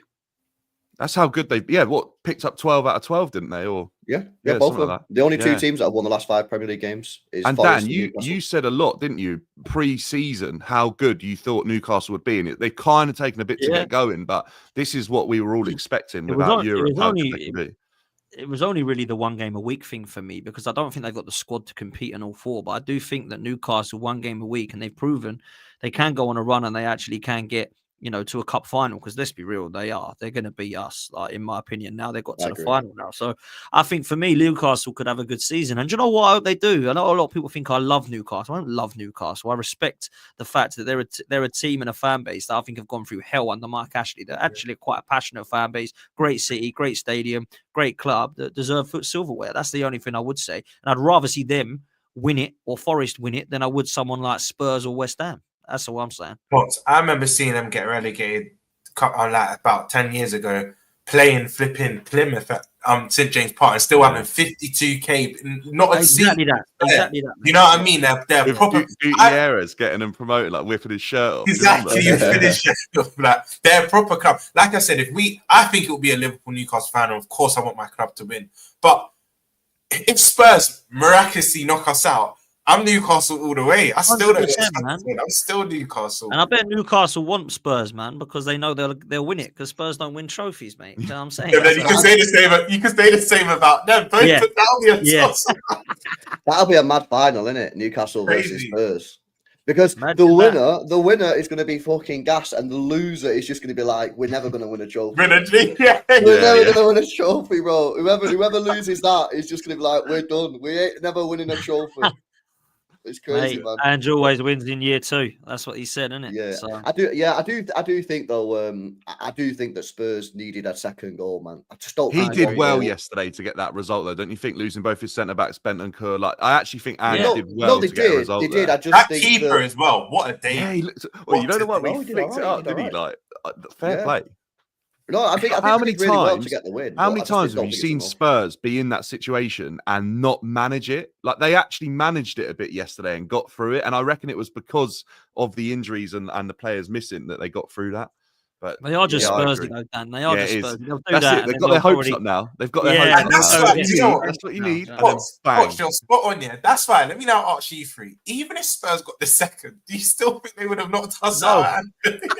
I think it'd be a solid chance. Yeah, it'll be a greater chance. I agree. But I'd still be back in Liverpool at Anfield. So yeah, it's one of them. But if they do beat you somehow miraculously, they'll probably sack the manager before the final, like they did with Jose Mourinho, bro. Yeah, what the hell is all that about? That is still. Yeah, they're like, we don't want to win it. We actually don't want to win it. Bro, that's actually fucking insane. You know that? How is that not spoken about more? He's been for Everton today because of the Freaking group. Like, he could potentially be Everton's gaffer. Who? You know, the owners of Roma that employed him. Yeah, the owners of Roma, they obviously got rid of him, but they've now got Everton as well. So they're potentially gonna look at bringing him back to Everton if Dyche goes. I'd love that, man. I can't. Mourinho loves the Prem as well. Would be unreal, wouldn't it? He loves the Prem, and he hates us. So that's actually a match made in I wanted him as the England manager, man. I can't lie. I wanted him. I would have taken him. It would have been bad football, but you think he might have done it. You know, he might have actually won it. You know what I mean? Yeah. Like, that's the problem with Southgate. It was dead football, but we didn't win anything. Whereas with Mourinho, I'd actually back us to potentially win. Probably not, but do you know what? I'm so happy though we didn't get Graham Potter because he was being linked heavily, wasn't he? And now he's gone West Ham. I'm just looking at it like I'm so glad he didn't get anywhere near that England job. Because I think they have the players to play not pragmatic to actually attack, and I think he's tailor-made. I think West Ham will go on a little run now. Yeah, I think it's a great appointment. Sure. No, I do. I think it's a great appointment. I don't think Potter's like, wow. I do think he's good, man. Yeah, that's the thing. I don't look at his Chelsea stuff because he walked into a mess there, didn't it? It was absolutely mad going off the pitch there. He started really well, to be fair. He did start well. Yeah, they kept buying him players that by the time he got sacked, he had players getting changed in the hallway. Like, no. I'm sorry. Do you know what? For me, I'm sorry. If you're walking into a squad with Paqueta, Kudus, Bowen, and all these talent, Somerville and Fulcrum, these talented players, and you saw what he did at Brighton, you could argue this West Ham team were on par, maybe even a bit better than this Brighton team. Yeah, I think they're going to go on a little run. Honestly, I think they spent 100 mil in the summer, didn't they? At least exactly. They should be top 10 minimum. Well. They should be top 10 minimum. West Ham with that squad minimum. I agree. So I think it was right that he got sacked, man, because it's not acceptable. He's awful. Him. Do you know what's funny though? Right, if you go on West Ham's like manager list, it literally goes like English or British manager, then a little bit extravagant Italian, Spanish, then they go back to English, British, and it's literally been since like they sacked Kirbishley or something to Zola. It's literally done the same thing. They are a dusty club. They man. always They're push the boat a little bit too much, and then they have to come back. Like It reminds me of, you know what? A good blend.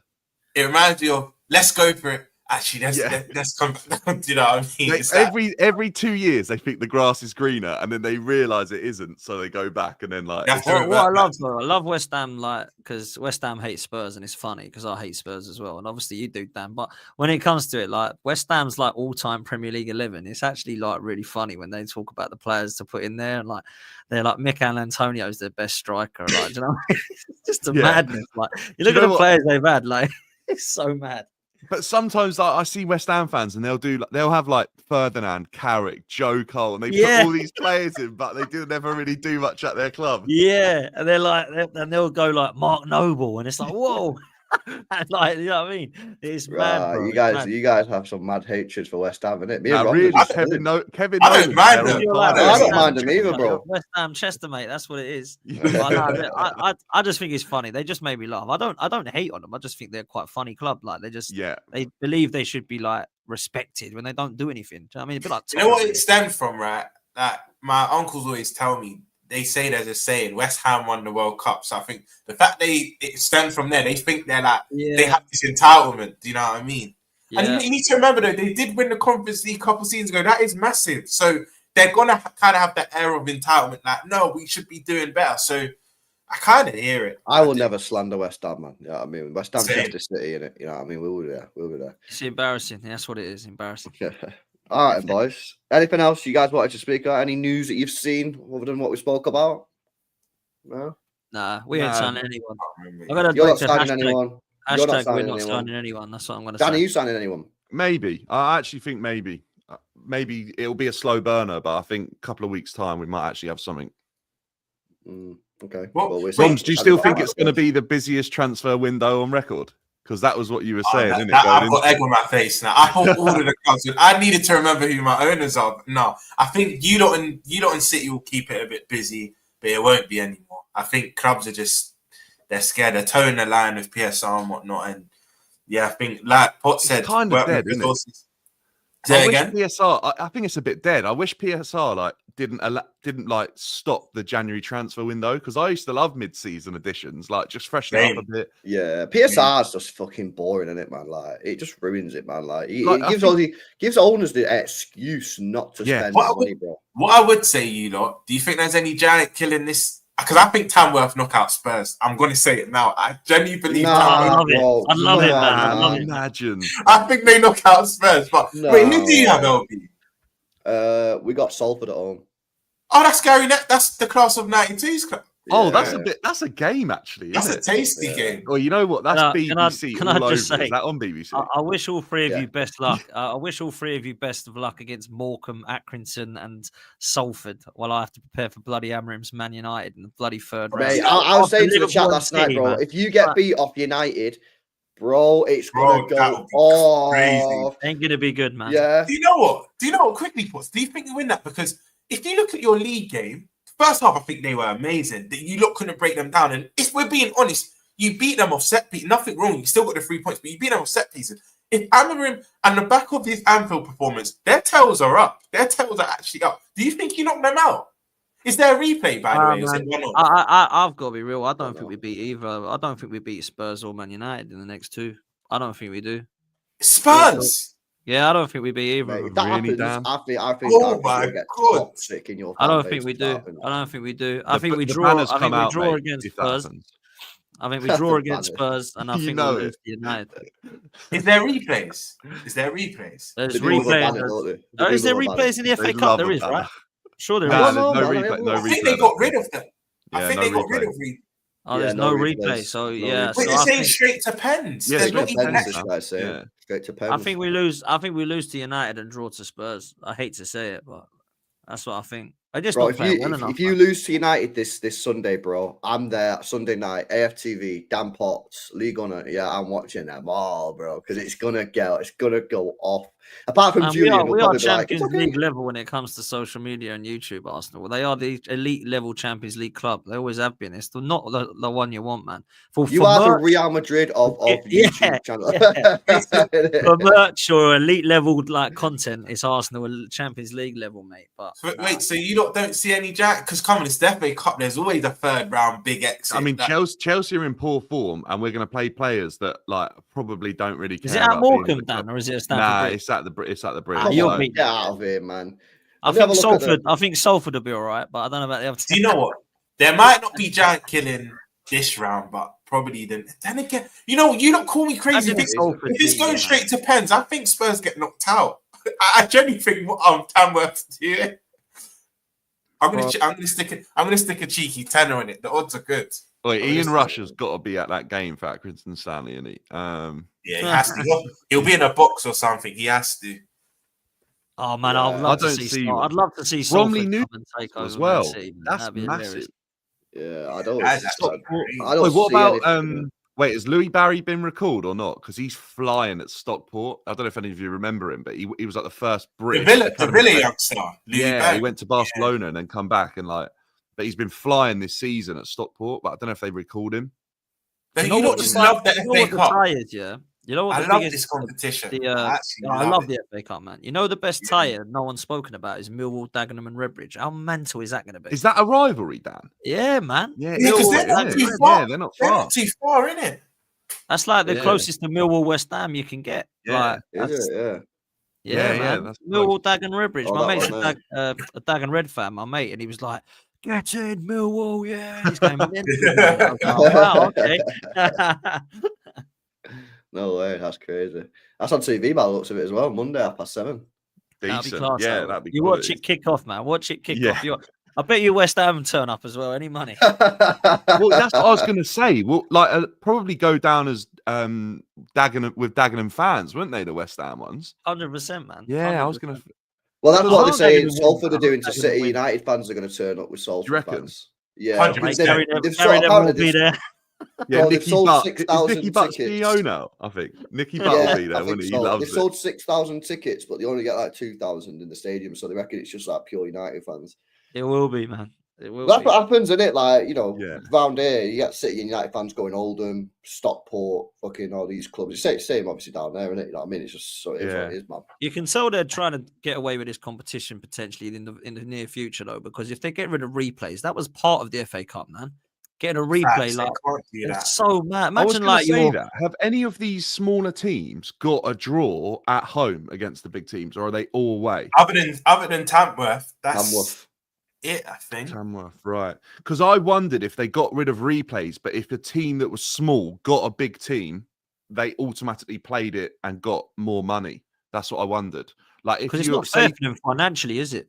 no, that was the beauty of a replay, wasn't it? If you earned the replay, you earned the money. But like Accrington Stanley will reap the rewards playing at Liverpool. But I think they've done a deal. So I think they've done a deal. So where like the Premier League clubs wanted rid of the replays, so they've agreed to get rid of them, but then more money from the Premier League will go down to like the Champions. Because otherwise, like, why would they have accepted it? Why would these lower league clubs have accepted getting rid of replays? It makes no sense. So I think they've done some sort of deal, man. I think they've done some sort of deal on it. But it would make sense. FA Cup's a great competition. Like, definitely. I think it's trying mid, to get man. rid of I that. think it's well disrespected, mate. I can't lie. I think it's well disrespected. Do you know By the what I way, think? You have to be not wary. Sorry to cut. It's not straight to Go on. pens. There is extra time, Oh, is that Oh, time? but there's just no replay. So it's League Cup. League Cup, I think, was straight to pens, wasn't Straight it? to But pens, extra yeah. time. That's so confusing. Why do they have different things for different? They want to get rid of. They want to get rid of it all, don't they? Let's be real. No, They're gonna you Well, know that what they're Carabao doing, Cup, right? yeah, you get 100 grand for winning it, bro. Yeah. So do you know what? This is what I think this could actually happen with the Carabao Cup, because every other league's done it. They've turned their like league. They no only the England has like the League Cup, but all the other countries have Super Cups, which is what AC Milan won the other day.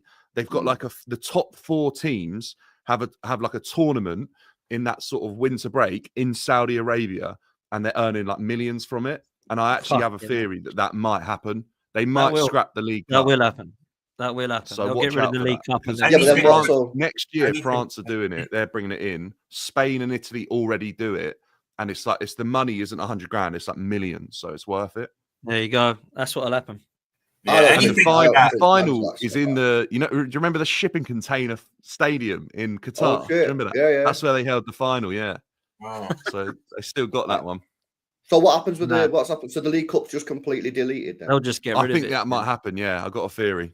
Because it just isn't financially worth it for like 90% of the teams that are in it. It's just a waste of time. My problem that I have with like this is like when like I see the lower league teams in the Premier League rest players Yeah. for Yeah, the yeah. competition. bro. And LB I'm is like, crazy. LB, that's because they literally value like the Premier League finishing position over more 100 money. grand and a League Cup More trophy. no, money, I know, I 100% get that because finishing 13th instead of 14th will get you more money than winning the League Cup, right? And I understand that. But what will happen is if they delete the League Cup and do this thing, you get all these fans who are moaning about it. And I understand why, but it's like, bro, half of your clubs rest play. They don't take it seriously anyway. So get Yeah. onto your own club. Get onto your own club and say, why are you resting players for a trophy, man?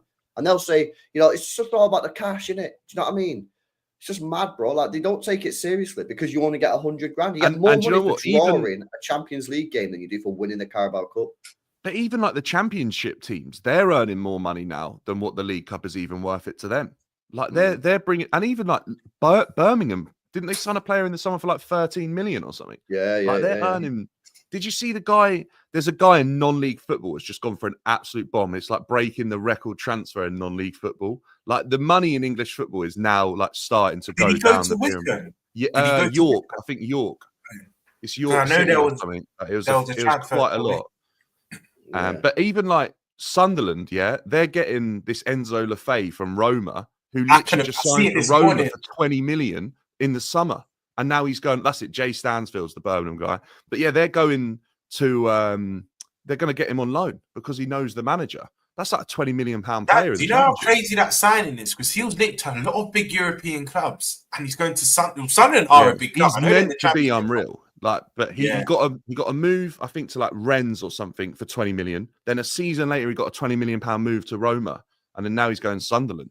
But Sunderland's team's actually decent. They might be back Do next you know what, season. Dan? Mate, Do you know why they? Do you know why they're trying to get him on loan? Because there's big. One of my best mates are Palace fan. It's my local club, right?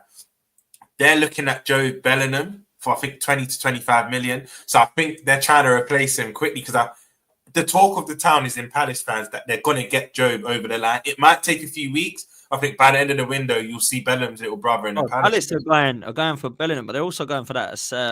What's his name? Is it S from Millwall? SA is it? The winger, yeah. He looks quality, man. And He's like quite they're decent. going to the Championship. They've got Adam Wharton, Eze, Elise. They're buying just all these ballers from the Championship, man. It's working for them. To be fair, because they're all balling out, aren't they? But yeah, But if they sell them all in a year's time, then it's that's the thing. That's the problem with a team like Palace, though, isn't it? Do you know what I mean? They're trying to get the best out of them. But to be fair to them, if they're buying them for 5 mil and they're selling them for like 55 mil each, then it's all right for a minute. That's how I know, and I get that, yeah, and I think that's pretty cool, yeah. But there's got to be an end goal. Yeah, but when Like, you're a team like Palace, what is the- how the- do you the- move Yeah, I forward, don't man? think there is. I think it's just improving the business every season, isn't it? And maybe get a trophy. Well, that's why when LB says why they're resting players, that's why I'm with him because I don't understand why Brentford or who are not going down would rest players in a Carabao Cup. What is the point of that? I don't get it. Like, This is why it's like when people say, "Oh, this team's the best run club in the country." It's like, yeah, but they've not won anything for 20 years. yeah, It's like, bro, it's like for me, well, there's got to be a balance. like Brighton, for example, that's a great example. Brighton are a well-run club in terms of their recruitment. Why don't they win one of the cups? Because they should be going all out for that. Like if you've got Brighton, let's just say, right, they've got Everton at the weekend, or they've got West Ham in the Carabao Cup.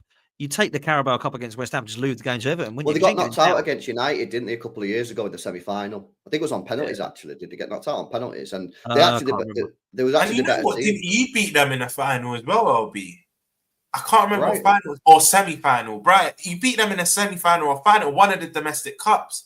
I can't remember which one it was, but I'm sure you did. I'm sure.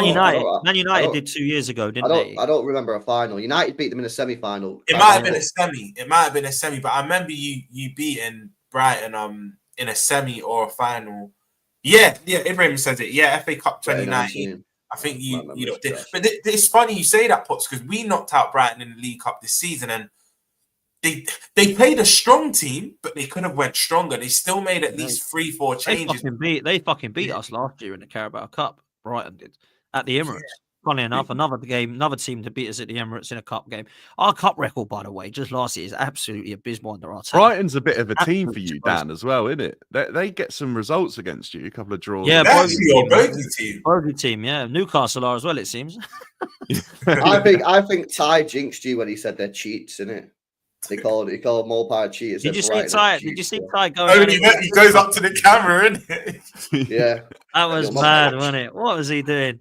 I love Ty, but I have to have a word with him, man. What was he doing there? That was Yeah. embarrassing, wasn't it? No, Yeah, I did mate. see that. I did see that interview that with that Newcastle fan, man, the other day. Yeah. That was hilarious. That he's like, He's "What a you win? You don't win anything. You're 55 years without a trophy. You're rubbish." Rah, rah, rah. Just beating us 2-0, Ty. Calm down, bro. He Like, called what are you Newcastle saying? bottle jobs, and I was like, Yeah. You know what, guys? Fergie has to take a lot of responsibility for people disrespecting Newcastle. Remember when he called them a wee club from up north years ago? Remember that? I think Yeah. when you hear someone that like iconic say stuff like that, you just kind of buy into the notion. You feed the fire, didn't innit? you? Yeah. It's like when Neville called Chelsea $1 billion bottle job, man. Oh, Like, that was class, yeah. though. That was class. that was Yeah, but pretty mad. if this squad of players never go on to win anything, that label will never leave that Never go, generation yeah, of players. yeah. so true, man. But you will. You'll win a trophy definitely. Because this he year with the I he think said, so, didn't he, on I a recent podcast, he was like, I called David Luiz a PlayStation player, and it never left him because he never like went to the level above, and that he Yeah, was that's always true, that PlayStation one. player. yeah, PlayStation I've player. never heard him play that. That's quality. That was true as Yeah. well. That was true. That's crazy. Talking about PSG, Kvara might go there. You know, I've just Last seen that. number out there. I'd love City to Oh, try and get involved in that. He's you know? so good, man. He's that'd be so a waste good. if he That's went the one I PSG, want. wouldn't it? I was going to say that. Is it just me, right? And big up Saba as well, because me and Saba had this conversation like a year ago. When players go to PSG, don't you just think, oh, what you doing? That you kind of just throwing your career. I Like, thought that was there's the Salah other- link the other day. I was like, Salah can't go PSG. He Like, won't that go would be dead. PSG. He won't go. I just feel like when you saw players go, like I know Neymar was never he wouldn't have been the main Yeah, guy. but it killed Messi. Neymar though, Roms, didn't it? It killed Neymar. Like, Yeah. he was never like he obviously was unreal that season. They got to the Champions League final, but PSG just never got the credit for playing well there because they were playing against like but there's not enough eyes on that league. You know what I Yeah, mean? yeah. They don't even just have a TV discusses deal now. What you do in the league, like the actual league, no one cares. It's all about Champions League. If you don't do it in the Champions League, no one cares. Do you know what I mean? But the thing is with Salah, yeah, is I think he wants to stay, right? Legit. That's the difference between Trent. I don't think Trent wants to stay. I think he legit wants to go Real Madrid. I think Salah wants to stay, right? And I hear what you're saying. You think he's going to stay, yeah, but who's going to compromise? Because someone's got to compromise. it'll have to be the club. He's that good. It'll have to be the club. I think the club have got no choice, man. I think you've They're got to a give him. disgrace. The reason why the club are skeptical though is as much as Salah looks after his body, whatnot, you can never pinpoint a decline. You can never say, "Yep, that's when the decline will happen." You have to be quite right. Of course, we should give him the money because I still believe he's got 2-3 years left at the top. How old is he, Rums? 32. I think, Turns how 33. old was Ronaldo when he went Juventus? 30, 32, 33? For 100 Oh, he's million? 32. He's 33 in 30. June. What? And Ronaldo, how old was Ronaldo when he moved? Because I think he went for 100 32. million. Yeah, I think it's well worth it because if you think Salah costs you 60 mil, 20 million a season for the next 3 more years, you still wouldn't spend what it would cost to replace him. Exactly. And the 35, Will bro. say that. Cristiano 35. Ronaldo was 35 when he joined Juventus in That's what I'm saying. 2018. And he cost 100 mil. Wow. I think That's it's so worth it because Salah is in comparable condition to what Ronaldo was in. I think you just got to take the risk. I think every Liverpool fan and the Liverpool Football Club, they've just got to accept, right, we cannot allow this guy to walk out of the league because right now he's the best player in the world. There is a chance that we could sign him, and because of his age, he could fall off next year. I don't think he will, but that's a chance. It could happen, right? Because he's 33. If it happens, we just have to take it. But we can't let him go because what about if we let him go and he continues to be the best player in the world for another 2, 3, 4, 5 years? Yeah. We're gonna And we could have won a Prem because of it. Do- Yeah, nice. Do you know what it is? There's There's certain players you have to go against the grain. Look, you hear these buzzwords, wage structure, whatnot. All 3 of them, in my opinion, you just have to. And I know some players might come out and say, well, he's earning this, I need to earn that. Them three all have a big case. And I've heard you two speak about it on Straight Facts, LB and Potts. But Trent's looking at it like, I'm going to be future captain. I've got more years left on the other two, and I'm a Scouser. Van Dijk's looking at it saying, I'm the club captain. I'm basically transformed this club. And Salah's looking at it like, I'm one of the biggest legends ever. I've broke all these records. They've all three got such a good case, and we just should break the bank for all three of them. It might mess up the wage structure, but other players will surely understand. Look at what these three have done for the club, and you're just going to have to. You're just going to have to take. Bro, the wage structures. Right.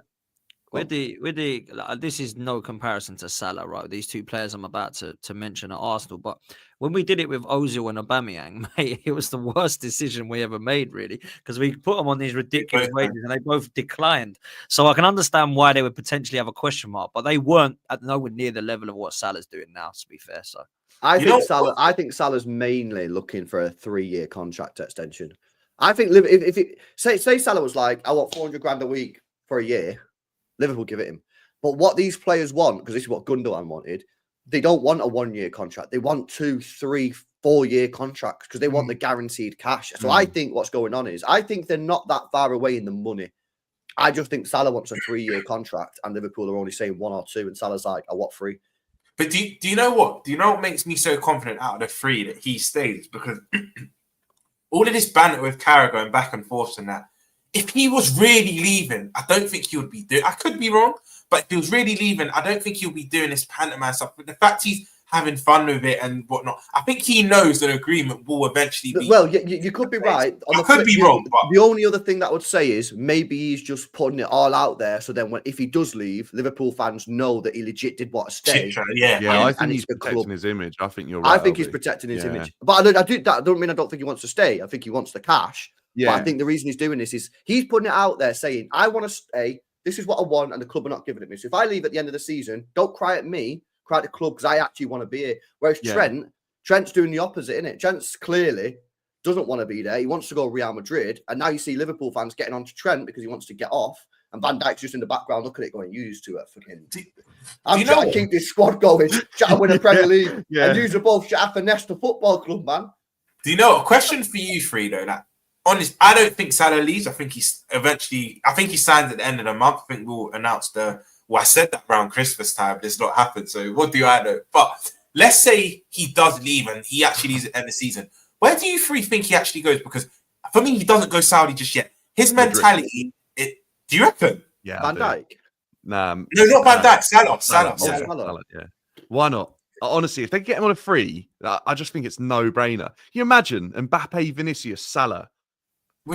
I think all three. Bro, that stinks. I think Madrid should have signed all 3, and I think they're crazy not to. I agree. But the fact that they could have got them all on free transfers is just what? I'll go get Van Dijk. Yeah, can you imagine how? I think I might be done with football. If that happened, bro, how could Liverpool fans cope with that? You couldn't have that. They went for them, right? They went for them 3. They added Alphonso Davies on a 3 at their left back. They got him at left, Trent at right. They went for Van Dijk in the middle. They want Saliba.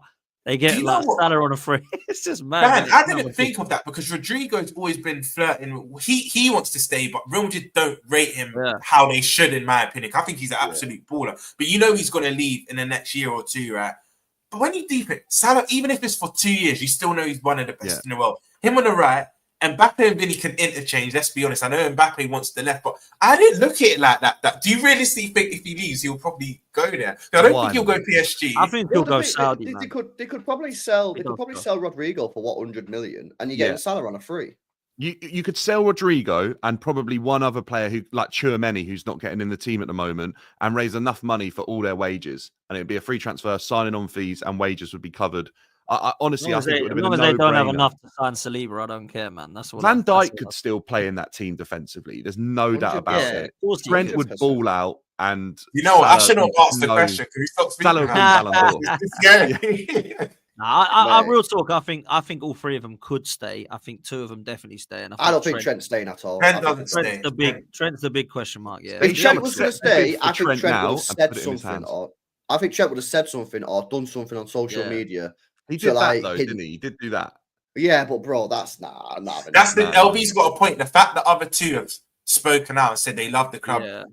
They've not actually said they want to stay. Salah and Van Dijk, I think our fans got too over emotional. They've not actually said the words "I want to stay." They've just said, "I love the club. I love the city." You know, like generic stuff. They've not actually said they want to stay, but they've said something. Where Trent's in the sand. But do you know what I will say, LB, to combat that, right?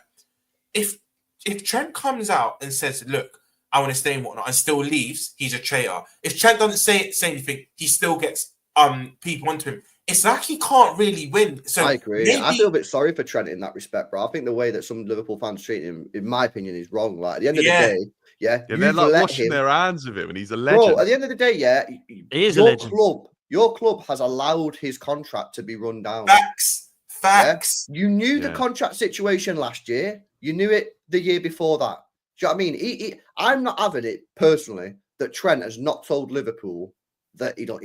I think he's told Liverpool that he wants. But apparently, he's turned down 300 grand a week, which is unreal. Which money. Tells you he doesn't want to be there. Yeah, exactly right. So they're both at fault, aren't they? Because Liverpool, all right, they shouldn't have ran down all 3 contracts, but also these players are turning down unreal contracts. And in comparison, that's within their right to do so, bro. So like if they offered it elsewhere, bro, if they offered Trent 300 grand a week in the summer and he turns it down, as a sporting director, I'm saying, right, so you don't want to be here then. So I'm selling you in the summer then because we're not letting you go for free. You know what? And Chelsea have done that and they got like criticised for doing it. But all these players like Conor Gallagher weren't signing the contract that was offered. So they banished him, sold him. I think that's what Liverpool should do with Trent in January right now and make him make a decision. No, I wouldn't do it in January. Accept the bid. I can't lie. This sounds mad, but I need my best players to win this league. Roms, if Trent got injured now and missed the rest of the season, I still think you'd win the league without him. Because I don't think he's as influential on your team as what he was under Klopp. I agree with that. He's got one goal. You do need him, though. He is quality. One goal. And how many assists? I saw a thing that he's got 7 or 9 assists in his last 74 Prem games. Yeah, but the thing is, that was an instruction because people think it's just Klopp. Even under Klopp, right? His last couple months, he was kind of a bit more reserved, and then Klopp literally said, "Look, I need you more reserved." So it is down to instruction as well. But I still want. I hear your logic, Dan. Let's get something for him, and whatnot. And if he gets injured, then he won't be here for the rest of the season. But I want my best players. That you all 3 been blessed to see multiple leagues. I've seen one. I didn't even get to see it like that. I need this league at any cost. I want my best players. So I wouldn't sell him. I've always been against that. I wouldn't sell him, man. But I do get the logic. All right, guys. Nice one. Well, guys, make sure you smash up the likes, man, if you've not done so already. Insane show today, man. Big up Roms, Dan, and Potsy as well for jumping on and doing fucking an hour and 40 minutes. Big up, lads, giving up your time, man. Almost 3,000 people watching as well. So big up to you guys, mate. Make sure you are subscribed. Make sure you guys are following up. Potsy, channel, mate. Plug it. What's happening, bro? Obviously, we've got the Arsenal meltdown this Sunday. If you get beat, bro, we will be there. Arsenal meltdowns, man. I've got a show at 4:00 on 12th Man with a good panel, man. We're going to talk all things Carabao Cup. We're going to talk all things for the FA Cup this weekend. So come join us. I've got a good panel over there. 12th Man just hit 30K actually yesterday. So big up to everyone, man. Really appreciate that. Thank you, guys. And thank you guys as well for coming on as all the time as well and supporting it. Yeah, Dan, you're doing your thing as well, isn't it? What's going on? Yeah, we're growing something over there, small, but BDB Dan, YouTube and TikTok. But pleasure being on. I love chatting football like this. No getting each other because of who we support, just chatting football talk. I love it. Yeah, man. Yeah, it's a good show. I always get loads of comments on this show, you know. People love it, man. People love it because we're just chatting real football, innit? Same, LB. Like, I get DM saying your midday show with Dan Potts, not both. I always get confused sometimes saying both your names. LB, they love it. So yeah, this is one of my favorite shows of the week, man. Yeah, you're a plug out, bro. Yeah, actually, me and my mates have actually started, and it's like a joint. We do a podcast each week. It's on a channel called Football Verbal, and we've literally should be dropping today top 10 strikers since 2010. Just a bit of fun with it over the Christmas period. But yeah, go check it out. Yeah. All right, man. Big up to you guys. Big up to you guys in the chat. Make sure you guys smash a like. Make sure you guys are subscribed to the channel. I think Rants is live with Monts talking about Liverpool and Spurs last night.